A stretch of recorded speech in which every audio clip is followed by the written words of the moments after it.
గురుగారు, ఆచారం అని అంటేనే ఆచరించదగినదే అని అర్థం కదా. మళ్ళీ ఇందులో సదాచారం, దురాచారం అని వేరువేరుగా ఉన్నాయా? దురాచారం అనేది మనం పక్కకి జరిగితే వచ్చే దురాచారం. దురాచారం అనే పదం ప్రత్యేకంగా ఎక్కడ లేదు. అంటే సదాచారానికి వ్యతిరేక పదంగా దురాచారం వాడుతున్నాం, కానీ దురాచారం అనే విషయం ఎక్కడ లేదు. ఆచార భంగమే దురాచారంగా ఉంటుంది. ఆచరించదగినది ఆచారమైంది. ఇది ఆచరించు అని ఆచరించడానికి ఏదైతే చెప్పారో దాన్ని ఆచరించన్నారు. మంచిగా ఆచరించి మంచి విషయాలు మాత్రమే ఆచరిస్తే అది సదాచారం అన్నారు. సదాచారానికి రెండు అర్థాలు ఉన్నాయి. ఒకటి సత్ ఆచారం, మంచి ఆచారం ఒక అర్థము. సదా ఆచరించదగింది సదాచారం. సదా అంటే ఎల్లప్పుడూ, ఎప్పుడూ కూడా ఆచరించదగింది అంటే ఎప్పుడూ పద్ధతి ప్రకారమే ఉండాలి, ఎప్పుడూ శుచిగా ఉండాలి, ఎప్పుడూ నిర్మలంగా ఉండాలి, ఎప్పుడు పవిత్రంగా ఉండాలని చెప్పడానికి ఆచారం చెప్పారు. ఈ ఆచారానికి కూడా ఇంకొక మాట అన్నారు. భగవంతుడిని నువ్వు చేరాలంటే, భగవంతుడి యొక్క అనుగ్రహం పొందాలన్నా, భగవంతుడి యొక్క ఆరాధనలో అనుభూతి పొందాలన్నా, ఏదైనా ఒక ఫలితాన్ని సార్థకంగా పొందాలన్నా నువ్వు ఏం చేయాలంటే ఆచార ప్రభువో ధర్మ అన్నారు. ధర్మంతో కూడిన ఆచారాన్ని సదాచారం అంటారు. అంటే మామూలుగా ఆచారం అంటే ఆచరణ అని అర్థం.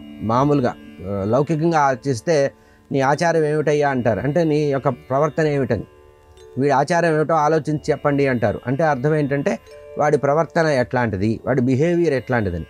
కానీ ఇక్కడ ఏంటంటే ధర్మంతో కూడిన ఆచారాన్నే సదాచారం అంటారు. ఏదైతే ధర్మానికి వ్యతిరేకంగా ఉందో దాన్ని మీరు అన్నట్టుగా దురాచారం అవుతుంది.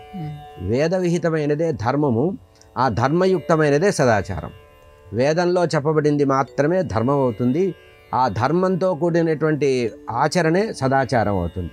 దీనికి భంగం లేకుండా ఉండడమే సదాచార నిర్వహణ అంటారు. అంటే మనం వేరే వేరే ఏ పనులు చేసినా చేయకపోయినా నిత్యము శుచిగా ఉండి, నిత్యము మంచినే ఆలోచిస్తూ, మంచినే కోరుకుంటూ, మంచే రావాలి, మంచే కావాలని కోరుకొని చేసేటువంటి పనులనే సదాచారము అనేటువంటి పేరుతో లోకంలో వ్యవహరిస్తారు. ఈ సదాచారం ద్వారానే భగవంతుడికి ప్రీతి కలుగుతుంది అన్నారు. ఇందాక చెప్పా కదా, ఆచార ప్రభువో ధర్మ, ధర్మస్య ప్రభురచ్యుత. అంటే నువ్వు చేసే ఆచారంలో ధర్మం ఉండాలి. ఆ ధర్మంతో కూడిన ఆచారం వల్లనే భగవంతుడి యొక్క అనుగ్రహం ఉంటుంది. ప్రభు అయినటువంటి అంటే పరబ్రహ్మ అయినటువంటి ఆ మహావిష్ణువుకి ఆనందం కలగాలంటే నువ్వు ధర్మయుక్తమైనటువంటి సదాచారం కలిగి ఉండాలి. ఆచారం లేనిది వ్యవహారం లేదు. ఆచారయుక్తమైనటువంటిది వ్యవహారంగా ఉంటుంది. కనుక ఆచారాన్ని నిర్వహిస్తే, ఆ సదాచారంలో ఎవరైతే జీవిస్తారో వారు భగవంతుడికి అనుకూలురు, భగవంతుడి యొక్క అనుగ్రహానికి వాళ్ళు పాత్రులు అవుతారని చెప్పబడింది.